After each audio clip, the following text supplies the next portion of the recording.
नाम है विजय और मैं हूँ सऊदी अरब के रियाद शहर में। रियाद शहर से मैं बाहर निकला हूँ।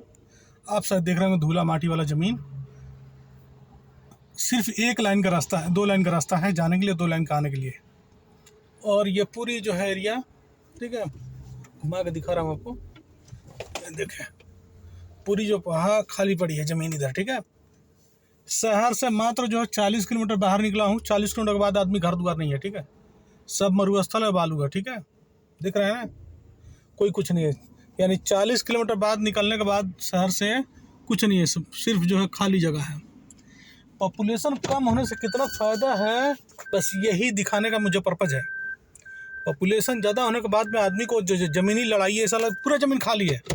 अब बताइए, ये ज़मीन खाली है क्या 1 इंच या 5 इंच या 10 इंच या 10 कट्ठा, 20 कट्ठा, 50 कट्ठा, 100 कट्ठा या 10 एकड़ के लिए यहाँ झगड़ा होगा? होगा ही नहीं भाई। ज़मीन की कमी नहीं है, ज़मीन बहुत है। तो एक तो मसला ख़त्म हो गया ना, ज़मीन के लिए लड़ाना नहीं है।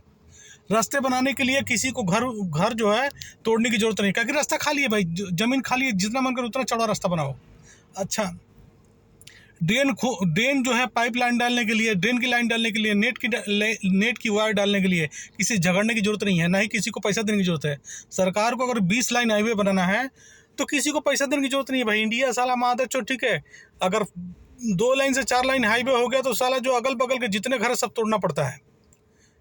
या जो है खेत से जाएगा तो सब खेत वाला पैसा मांगेंगे। यहाँ ये सब खाली है मेरे भाई। 20 लाइन अगर हाईवे बनाए सरकार तो किसी को 1 रुपया देने की जरूरत नहीं है। सब सरकार की ज़मीन है भाई, ठीक है, समझते हैं ना। और इंडिया में सरकार के पास ज़मीन एकदम बहुत कम बचा है, ठीक है। अगर इंडिया वालों अगर सुधरना चाहते हो अपने लाइफ में, ज़िंदगी में जो है, अपने बच्चों के लिए अगर बेहतर भविष्य चाहते हो तो आज से ही पॉपुलेशन कंट्रोल करो, नहीं तो कुत्ते की मौत मरोगे, ठीक है। तो आप देख लीजिए, ठीक है। मैं इसको बंद करता हूँ, बंद करने के बाद देख लीजिए खाली जो रास्ते पर जो लाइट है वही है, बाद बाकी पूरा अंधेरा है। देख रहे हैं ना, पूरा अंधेरा। मात्र शहर से 40 किलोमीटर 50 किलोमीटर बाहर निकलने के बाद अब यहाँ से 400 किलोमीटर तक कोई शहर नहीं है। अब अंदाजा लगा, ये यहाँ से 400 किलोमीटर तक कोई शहर नहीं है और ना ही कोई घर है। 400 किलोमीटर के बाद गसीम शहर आता है, वहीं घर द्वार है। तो वो भी घर द्वार है, मात्र 16 किलोमीटर 17 किलोमीटर के दायरे में घर द्वार है। फिर वहाँ से निकलिएगा, फिर हायल, फिर वहाँ से 300 किलोमीटर 400 किलोमीटर जाइएगा, फिर हायल, तब घर द्वार मिलेगा आपको, ठीक है। यानी 400 किलोमीटर 500 किलोमीटर पर कोई आता है शहर, समझते हैं ना। एक जिले से भी उसकी माने आधा से भी ज़्यादा कम जनसंख्या रहती है, ठीक है। सोचने वाली बात है। समय हो रहा देख लीजिए, 7:27 हो रहा है।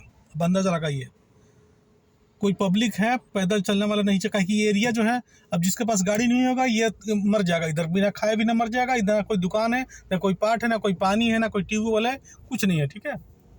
इस एरिया में ना तो कोई पानी है, ना कोई ट्यूबवेल है, कुछ नहीं है, ठीक है। और मेरी जो गाड़ी है ये टोयोटा कंपनी की गाड़ी है। मेरी जो गाड़ी है टोयोटा कंपनी गाड़ी है। और मैं हूँ विजय कुमार, सिवान बिहार से। और मैं इसलिए वीडियो बना के दिखा रहा हूँ आपको, ताकि आप देखें और समझें, ठीक है। बहुत ज़्यादा ज़रूरी है दिखाना, कह के देखो दुनिया में ज़्यादातर जितनी भी दुनिया की झगड़ा चल रही है, ज़्यादातर हिंदुस्तान पाकिस्तान का झगड़ा किस लिए है? ज़मीन के लिए। कौन सी ज़मीन? जम्मू कश्मीर वाली ज़मीन, समझते हैं ना। झगड़ा किस चीज़ का ज़मीन का है? चाइना और इंडिया किस चीज़ का झगड़ा है? ज़मीन के लिए झगड़ा है। फिलिस्तीन और इजराइल किस के लिए झगड़ा है? ज़मीन के लिए झगड़ा है। यमन और सऊदी अरब किस लिए झगड़ा है? ज़मीन के लिए झगड़ा है। यूक्रेन और रसिया किस लिए झगड़ा है? ज़मीन के लिए झगड़ा है। यानी ज़मीन के लिए झगड़ा बहुत ज़्यादा मतलब इशू बन गया है पूरी दुनिया में। ज़मीन वाकई में ज़रूरत है इंसान को। और ज़मीन कब क्यों ज़रूरत है भाई? क्योंकि आपके पास जनसंख्या जब ज़्यादा है तो ज़मीन आपको ज़्यादा ज़रूरत है। तो इसलिए अगर इंसान पॉपुलेशन कंट्रोल नहीं कर पाएगा, ठीक है, तो कुत्ते की मौत मरेगा, आपस में लड़के मरेगा, या हिजड़े की मौत मरेगा, ठीक है। बस यही मुझे कहना है और कुछ नहीं कहना है। भारत का हिजड़ा संविधान आपको न तो न्याय दे सकता है, ना ही आपको बच्चों को रोटी दे सकता है, ठीक है। इसलिए हिजड़ा संविधान पर ज़्यादा यकीन मत करो, वो कुछ नहीं कर सकता हिजड़ा संविधान, ठीक है। हिजड़ा संविधान अगर कुछ करता तो 10-10 साल 15-15 साल किसी को कोर्ट कचहरी में दौड़ने की जरूरत नहीं पड़ती। लोग जेल में बस 15-15 साल तक बाहर निकलने के बाद पता चलता है कि ये आदमी गुनाह है। इसका मतलब समझ लो, हिजड़ा कोर्ट के पास कोई टाइम नहीं है, ठीक है, आपको रिस्पॉन्सिबिलिटी करने का। आपके बच्चों के भविष्य का जो है, हिजड़ा संविधान और नेता के पास जो कोई समय नहीं है, ठीक है। वो खाली गुमराह करके आपको वोट लेने के चक्कर में है, ठीक है, और मौज मस्ती करने के चक्कर में, ठीक है। अपने बच्चों को भविष्य अगर देखना है तो सबसे पहले बच्चों की बेहतर शिक्षा और बेहतर इलाज के लिए कुछ सोचो। जो मेरा अगर बच्चा आज है, कल चल के बीमार हो गया, मैं कल चल के मैं खुद बीमार हो गया, ठीक है, तो मेरा कौन देखेगा? ठीक है, हिंदू मुस्लिम करते करते मर जाओगे, कुछ होने वाला नहीं है। ठीक है, अब मैं चल रहा हूँ।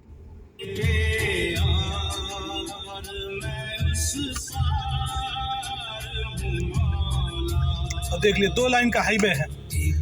अब शहर देखते ना कैसा है, शहर से बाहर निकलते ही 2 लाइन का हाईवे है। और हाईवे का बगल में जैसे देखते हैं गांव में ट्रेला जैसे खड़ा रहती है, ट्रेला ये देख रहे हैं, ट्रेलर वाला लोग भाई सब इधर में लगा के सो रहे हैं, ताकि इनको अब शहर में ढुकना है। देख रहे हैं, चलिए मैं वीडियो